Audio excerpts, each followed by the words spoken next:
Hello good morning दोस्तों। Welcome back to new good way. आज है दोस्तों 21 जुलाई 2023 और आज के दिन हम जो भी डेली करंट अफेयर्स के जो इंपॉर्टेंट क्वेश्चन बन रहे हैं इनके बारे में हम डिटेल से डिस्कस करेंगे। और आज के वीडियो की आपको पीडीएफ चाहिए तो आप हमारे जो टेलीग्राम ग्रुप है वहां से वीडियो की पीडीएफ है वो प्राप्त कर सकते हैं और लास्ट में आपको क्वेश्चन भी दिया जाएगा जिसका आंसर है वो आपको कमेंट बॉक्स में लिखना है।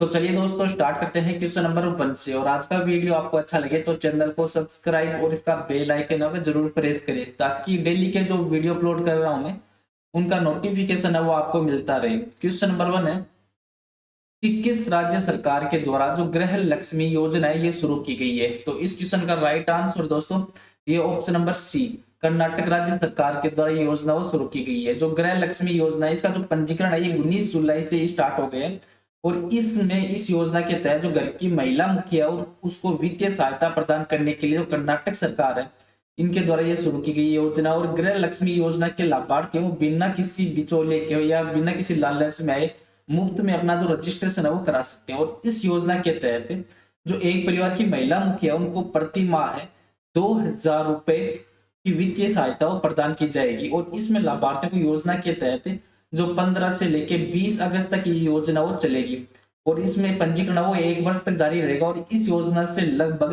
1,11,00,000 से भी अधिक महिलाओं उनको लाभ हो दिया जाएगा। और सरकार के जो निर्धारित राशि है ये इस योजना के तहत 18,000 करोड़ रुपए की राशि निर्धारित की गई। और इस योजना से राज्य के जो 12.8 मिलियन परिवारों को लाभ दिया जाने का लक्ष्य वो इसमें रखा गया है। अब कर्नाटक राज्य है तो कर्नाटक राज्य भारत का दक्षिणी भारतीय राज्य है जिसको आप मैप में देख सकते हैं। और इसके पड़ोसी राज्य हैं गोवा, महाराष्ट्र, आंध्र प्रदेश, तमिलनाडु और केरल। और इसके पश्चिम में अरब सागर। और यहाँ के प्रेसिडेंट है मुख्यमंत्री कर्नाटक के वह बसवराज बोम्मई और राज्यपाल है थावर चंद्र गहलोत। और कर्नाटक में टोटल जिले हैं 31। और कर्नाटक जो राज्य का गठन है ये 1 नवंबर 1956 को कर्नाटक राज्य का गठन हुआ था। और यहाँ की राजधानी है दोस्तों बेंगलुरु। अब कर्नाटक राज्य से संबंधित जो इंपोर्टेंट बिंदु बनते हैं उन पर एक नजर डाल लेते हैं कि प्रधानमंत्री मोदी ने कर्नाटक में शिवमोगा हवाई अड्डे का उद्घाटन किया। और कर्नाटक के प्रेजेंट मुख्यमंत्री हैं इन्होंने 108 नमा क्लिनिक का शुभारंभ किया और एशिया का सबसे बड़ा हेलीकॉप्टर कारखाना ये कर्नाटक में खोला गया है। और प्रधानमंत्री ने नारायणपुर लेफ्ट बैंक नहर विस्तार नवीनीकरण और आधुनिकीकरण परियोजना है इसका भी उद्घाटन किया। और सहकार समृद्धि सौदा का निर्माण कर्नाटक राज्य में किया जाएगा। और कर्नाटक ने 54 साल बाद संतोष ट्रॉफी वो जीती। और कर्नाटक राज्य में जो भगवान बसवेश्वर और नाद प्रभु केम्पेगौड़ा की मूर्तियों का अनावरण वो भी किया गया। और कर्नाटक राज्य इन्होंने इंडिया जस्टिस रिपोर्ट 2022 में जो अपना शीर्ष स्थान है वो हासिल किया। और कर्नाटक राज्य सरकार ने गृह ज्योति योजना जिसमें गरीबों के लिए अपनों सपनों का आवास योजना वो शुरू की गई। नेक्स्ट क्वेश्चन है क्वेश्चन नंबर 2 कि भारतीय रिजर्व बैंक है इन्होंने किस कोऑपरेटिव बैंक का लाइसेंस और रद्द कर दिया है। तो इस क्वेश्चन का राइट आंसर है ऑप्शन नंबर डी, ये यूनाइटेड इंडिया कोऑपरेटिव बैंक का लाइसेंस है वो आरबीआई के द्वारा रद्द किया गया है। और जो ये बैंक विनियमन अधिनियम जो 1949 है इसकी जो धाराओं का पालन न करने के आधार पर जो आरबीआई ने ये फैसला और लिया है जिसमें ग्राहक जमाकर्ता नियमों के तहत जो डिपॉजिट और क्रेडिट गारंटी कॉर्पोरेशन है उससे लेके जो 5 लाख रुपए है उस तक का अमाउंट हो इसमें निकाल सकते हैं। इनमें यहाँ पे जो पालन नहीं किया गया था जिसके तहत जो आरबीआई है इन्होंने उत्तर प्रदेश में जो ये यूनाइटेड इंडिया कोऑपरेटिव बैंक है इसका लाइसेंस और रद्द किया है। अब आरबीआई है तो आरबीआई ये भारत का केंद्रीय बैंक और ये भारत के सभी बैंकों का संचालन करता है। और आरबीआई ये भारत की जो इकोनॉमी है उसको भी कंट्रोल करता है। और यहाँ के प्रेसिडेंट है मुख्यमंत्री आरबीआई के वह शक्तिकांत दास। और आरबीआई का मुख्यालय है वह मुंबई महाराष्ट्र में। इसकी स्थापना है आरबीआई की ये 1 अप्रैल 1935 को आरबीआई की वो स्थापना वो हुई थी। अब बैंकिंग से संबंधित जो इंपोर्टेंट बिंदु बनते हैं उन पर एक नजर डाल लेते हैं कि भारतीय स्टेट बैंक ने कामेश्वर राव कोंदावंती इनको अपना मुख्य वित्तीय अधिकारी वो नियुक्त करने की घोषणा वो की है। और भारतीय रिजर्व बैंक ने कोहिमा में अपना उप कार्यालय खोला है। और गो डिजिट लाइफ इंश्योरेंस को भारत में जीवन बीमा कारोबार के लिए इरिडा की मंजूरी मिली है। और बीओबी ने national stock exchange of India में अपने स्वामित्व का एक हिस्सा बेचने में अपने इरादे की घोषणा की है। और आरबीआई ने जो इंडियन ओवरसीज बैंक पर 2.2 करोड़ रुपए का जुर्माना वो लगाया है। और बैंक ऑफ बड़ौदा ने अपनी जो डिजिटल प्लेटफॉर्म पर जो इलेक्ट्रॉनिक बैंक गारंटी है इसको लॉन्च किया। और सिटी यूनियन बैंक है इन्होंने भारत का पहला जो वॉइस बायोमेट्रिक प्रमाणीकरण बैंकिंग एप्लीकेशन है इसको लॉन्च किया। और एसबीआई है तो इन्होंने अमृत प्लस रिटेल जो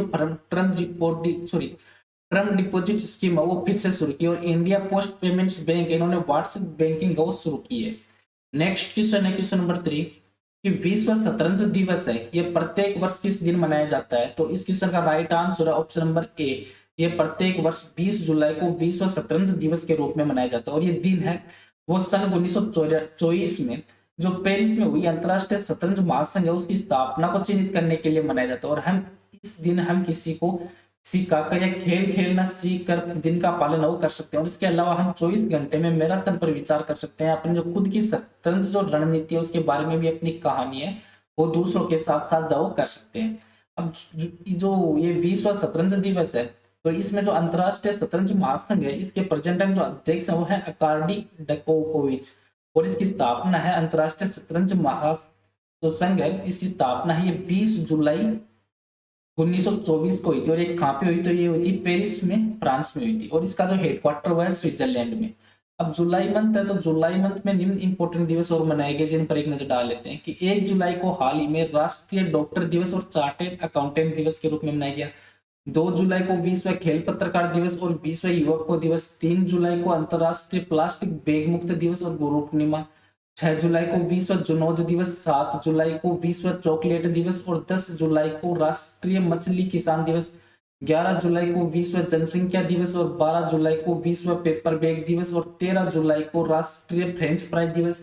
15 जुलाई को विश्व युवा कौशल दिवस के रूप में और 18 जुलाई को नेल्सन मंडेला अंतरराष्ट्रीय दिवस और 20 जुलाई को विश्व शतरंज दिवस के रूप में मनाया गया।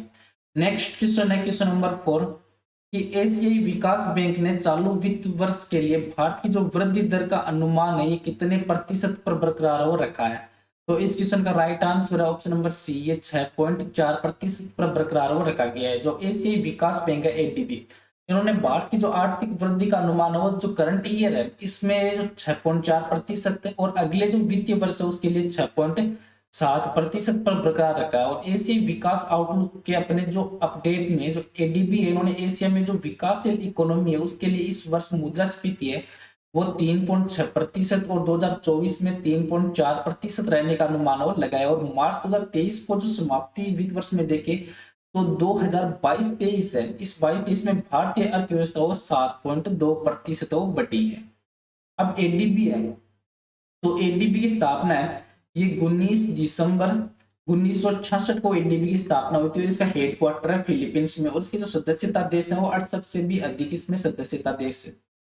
नेक्स्ट क्वेश्चन है क्वेश्चन नंबर 5 कि भारतीय तट रक्षक बल के 25वें महानिदेशक के रूप में किसे नियुक्त किया गया है? तो इस क्वेश्चन का राइट आंसर है ऑप्शन नंबर बी, ये राकेश पाल है, इनको नियुक्त किया गया है। जो रक्षा मंत्रालय इन्होंने भारतीय नौसेना अकादमी के जो पूर्व छात्र है राकेश पाल, इनको भारतीय तट रक्षक बल के जो 25वें महानिदेशक के तौर पर नियुक्त किया गया है। और राकेश है ये जनवरी 1989 में भारतीय तट रक्षक बल में शामिल हुई थी और राकेश को फरवरी 2023 में भारतीय तट रक्षक बल के महानिदेशक पद का एक अतिरिक्त प्रभार दिया गया था। और भारतीय जो तट रक्षक बल है तो इसकी स्थापना है ये 1 फरवरी 1977 में भारतीय तट रक्षक बल की स्थापना की गई थी। अब अपॉइंटमेंट से लेकर जो इंपोर्टेंट बिंदु बनते हैं उन पर एक नजर डाल लेते हैं कि हाल ही में कौन से इंपोर्टेंट अपॉइंटमेंट किए गए हैं। तो तुषार मेहता इनकी भारत के सॉलिसिटर जनरल के रूप में पुनः नियुक्ति की गई है। और रोहित जावा है ये हिंदुस्तान यूनिलीवर के एमडी और सीईओ बने। प्रवीण कुमार श्रीवास्तव है इन्होंने सीबीसी के रूप में शपथ ग्रहण की। और अजय यादव ने एसईसीआई के एमडी के रूप में कार्यभार संभाला है। जी कृष्ण कुमार है तो इनको भारत पेट्रोलियम कॉर्पोरेशन के अध्यक्ष के रूप में नियुक्त किया गया। और भारत सरकार ने जो सिद्धार्थ मोहंती है इनको एलआईसी के अंतरिम अध्यक्ष के रूप में नियुक्त किया है। और महिंद्रा फाइनेंस ने राहुल रेबेलो को एमडी और सीईओ के रूप में नियुक्त किया। और अश्विनी कुमार है ये यूको बैंक के एमडी के रूप में इनकी नियुक्ति की गई है।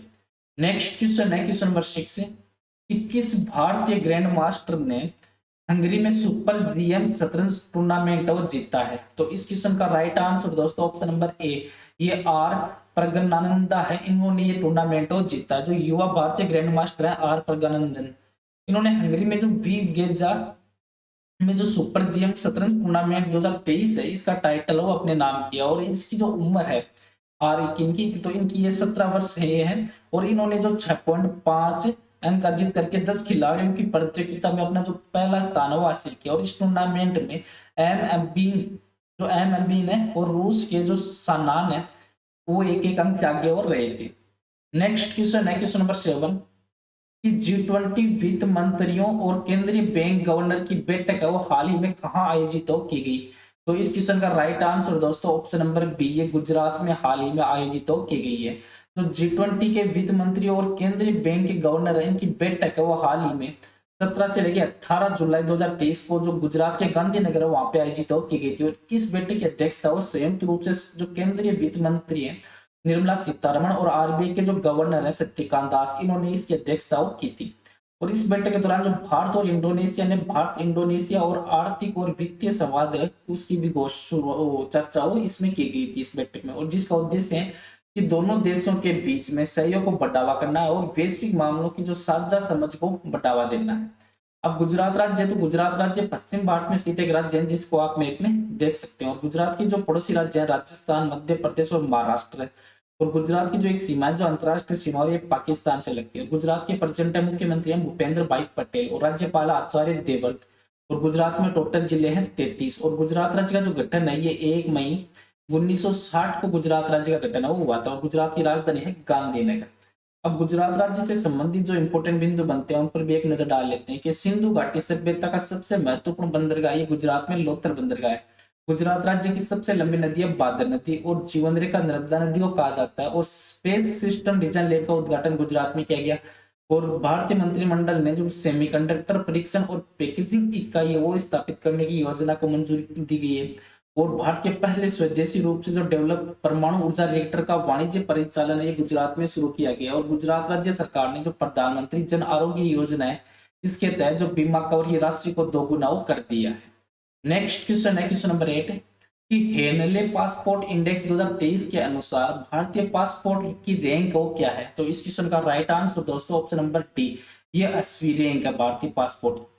जो हेनले पासपोर्ट इंडेक्स है इन्होंने अपनी एक नई जो रैंक है वो जारी की है। और इस रैंक के अनुसार जो सिंगापुर का पासपोर्ट है वो दुनिया का सबसे शक्तिशाली पासपोर्ट बन गया। और इस मामले में सिंगापुर है इन्होंने 1 नंबर पर अपना जो काबिज है काबिज पास जापान इसको भी पीछे छोड़ दिया। और जापान है वो इस बार इस रैंकिंग में तीसरे स्थान पे रहा है।